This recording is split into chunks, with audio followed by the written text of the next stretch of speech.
గా ఉన్న కవిత్వం చదివితే అందులో చాలా చిక్కదనం గాఢత ఉంటుంది. అలాగే అందులో తనదైన టోన్, తనదైన ఒరిజినల్ టోన్, ఆ తెలంగాణ యాస, తెలంగాణ నుడి, పలుకుబడి, ఆ మ్యూజిక్, ఆ రకమైనటువంటి సౌందర్యం. ఎప్పుడైతే జాతీయ కవిత్వం అంటే మహిళా రెజ్లర్లకు అన్యాయం జరిగింది, వాళ్ళని కోచ్ చేసేటటువంటి, వాళ్ళకి కోచింగ్ ఇచ్చేటటువంటి వాళ్ళే వాళ్ళని బలత్కారం చేశారు, అది చెప్పినందుకు వాళ్ళని రోడ్డు మీద పడేశారు అనే సమస్య మీద రాశాడు. ముస్లింల గురించి రాశాడు, బిల్కిస్ బానో గురించి, ఆమెను రేప్ చేసి జైలుకి వెళ్ళినటువంటి వాళ్ళని మధ్యలోనే ప్రభుత్వం విడుదల చేస్తే అది అన్యాయం అని కవులు చాలామంది గుర్తుపెట్టారు. ఇందులో భాగంగా తను రాశారు.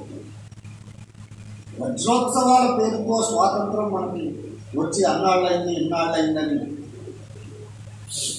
సంకలు గుద్దుకుంటుంటే ఈ వజ్రోత్సవాలలో పెట్టే పలహారం, ఇందులో వడ్డించే విందు ఆల్రెడీ అగ్రభాగాన ఉన్న డబ్బులున్న వాళ్ళకి, ఆధిపత్య కులాలకు అందుతున్నాయి, కానీ అడుగు వాళ్ళకి అందటం లేదు అని రాశాడు. ఇలా జాతీయ సమస్యల్ని ఎక్కడ ఏదొచ్చినా రాశాడు.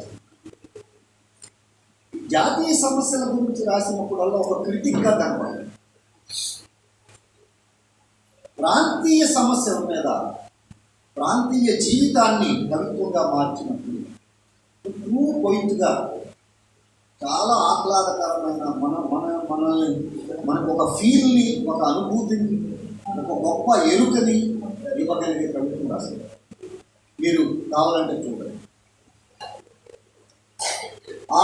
అందులో భాగంగా ఒక కవితను మీకు వినిపిస్తాను. అవ్వ మీద రాసిన కవిత, విరాము లేని ఈగుడు. ఆ కవిత మొత్తం ఎక్కడ ఒక్క లైన్ వదలలేదు,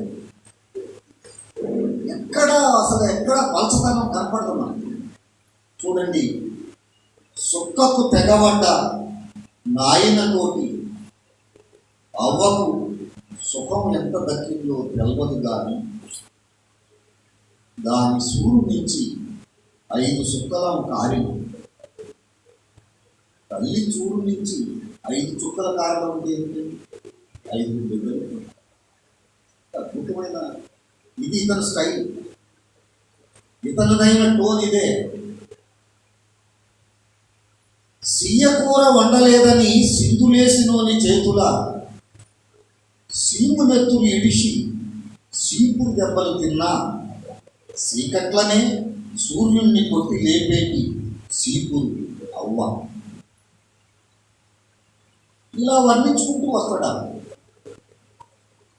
ఆ వర్ణంలో నిత్య జీవితంలో పడే కష్టం, శ్రమ, అణచివేత, బాధలు, బిడ్డల కోసం పడే తపన, ఈ మొత్తాన్ని ఒక కథలాగా నడిపించి మనకి ఒక పక్క వాస్తవాన్ని, ఒక పక్క మ్యాజిక్ని, రెండింటిని చేసిన స్టోరీ టెల్లింగ్ లాగా ఇక్కడ క్రిటిక్ కనపడుతుంది. ఇక్కడ చాలా ఆహ్లాదకరమైన ఒక ఎన్చాంటింగ్ స్టోరీ టెల్లర్ లాగా మనకు. ఇదే ఇది మీరు చూడండి. పోస్ట్ మ్యాన్ గురించి రాసినప్పుడు కూడా తెలంగాణ నుడితో రాస్తారు. ఇరానీ ఛాయ్ అని తనకి ఇరుగు పొరుగు ఉండే ముస్లింలు ఎవరైతే ఉన్నారో వాళ్ళు రోజు వాళ్ళ దగ్గర మాంసం కొనుక్కొచ్చుకుంటాం, వాళ్ళ దగ్గర పూలు కొనుక్కొచ్చుకుంటాం, వాళ్ళు మన పిల్లల్ని స్కూల్కి తీసుకెళ్ళడానికి ఆటోను, రిక్షాను పట్టుతారు. ఇలా నిత్య జీవితంలో వాళ్ళని బాగా ఉపయోగించుకుంటాం. కానీ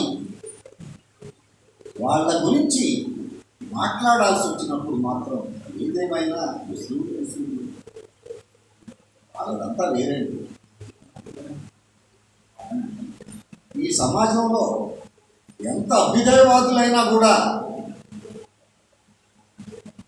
కింది కులాలకు వచ్చేపాటికి ఎస్సీల గురించి, బీసీల గురించి, ఎస్టీల గురించి మాట్లాడటానికి వచ్చేపాటికి ఎద్దేవా చేస్తూ మాట్లాడారు. ముస్లింలకు వచ్చేపాటికి ఆధిపత్య కులాలే కాదు, ఈ కింది కులాలు కూడా వ్యతిరేకంగా మాట్లాడారు, తీసివేతగా మాట్లాడారు. ఇందుకే ఒక రైటర్ అంటాడు, నువ్వు ఎలాంటి వాడు అనేది నీ ఇరుగు పొరుగు జనంతో నువ్వు ఎలా ఉంటున్నావు అని కాదు, నీ ఇరుగు పొరుగు ముస్లింలతో నువ్వు ఎలా ఉంటున్నావు అనే దాన్ని బట్టి ఉంటుంది. ఆ రకమైన అవగాహన ఇంగ్లీష్లో ఒక ఇది లవ్ దై నైబర్. ఒక ఆయన లౌడ్గా అన్నాడు, I say love thy Muslim neighbour to prove yourself as a real citizen అని. జైజెక్ అని మంచి స్లోవేనియన్ ఫిలాసఫర్, అక్కడే మీ సంగతి తెలుస్తుంది. ఒట్టిగా లవ్ తగినప్పుడు అంటే ప్రతివాడు అంటాడు లవ్ తగిన ఏమైపోదు వాడు.